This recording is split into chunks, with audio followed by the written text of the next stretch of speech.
안녕하십니까, 이종훈 정치평론가입니다. 오늘 주제는 중도는 힘들어 그래도 필요해, 이런 내용입니다.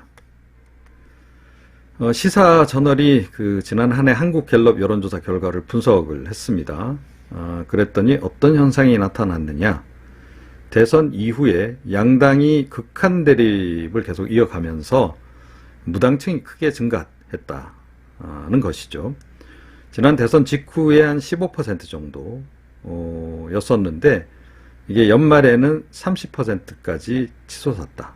거의 2배 가까이 오른 그런 모습을 보였습니다.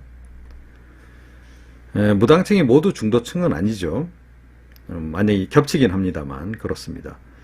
한국갤럽의 다른 조사, 지난 이제 17일부터 19일 사이에 이제 실시된 조사인데, 이걸 보게 되면 중도층 중에 국민의힘 지지층은 28%, 더불어민주당 지지층은 30%로 이렇게 나타납니다. 전자는 중도 보수, 후자는 중도 진보로 이제 추정이 가능하고요. 같은 여론조사에서 보수층 가운데 또 27%는 국민의힘을 지지하지 않는다 이렇게 답을 했고, 진보층 가운데 35%도 민주당을 지지하지 않는다 이렇게 답을 했습니다. 이들 전부는 아니겠지만 일부도 중도 보수 또는 중도 진보로 추정이 가능할 것 같습니다.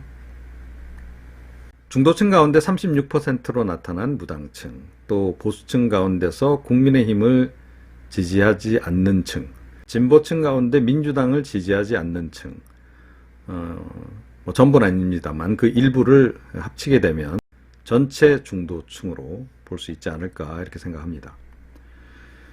무당파 중도층의 중도 보수하고 중도 진보까지 더하게 되면 전체 유권자의 몇 퍼센트 정도나 될까요? 정확한 산출은 역시 어렵겠습니다만 대략 정치권에서는 30% 정도, 최대치 그 정도로 추정을 합니다. 그래서 이 매 선거 때마다 이 두 거대 정당 중도층 잡기에 굉장히 주력을 하죠. 박빙승부에서 결국 당락을 결정하는 것이 중도층이기 때문에 그렇습니다. 지난 대선 때 역시 마찬가지였고요.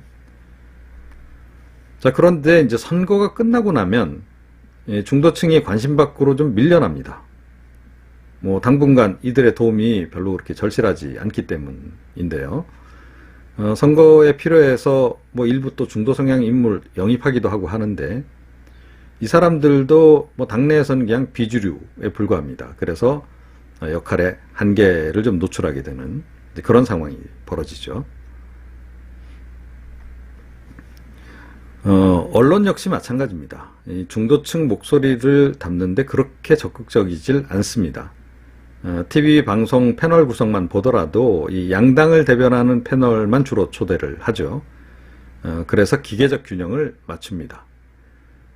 왜 이런 일이 벌어지느냐? 역시 방송에 대한 거대 정당의 영향력이 큰 때문입니다. 요즘 TV를 보시면 많이 느끼시겠지만 전현직 국회의원들, 또 전현직 대변인들, 양당의 최고위원이나 비대위원, 또 양당의 출마 예정자들, 그래서 주로 정당과 직간접적으로 관련된 그런 사람들이 주로 나옵니다. 네. 언론사들이 이 거대 정당의 눈치를 볼 수밖에 없는 그런 구조 때문에 이제 그런 건데요. 방송통신위원회라든가 방송심의위원회 구성에 이 거대 정당이 개입할 수 있는 그런 구조가 지금 만들어져 있기 때문에 그렇습니다. 대통령도 상당히 이제 영향력을 행사하도록 그렇게 되어 있고요.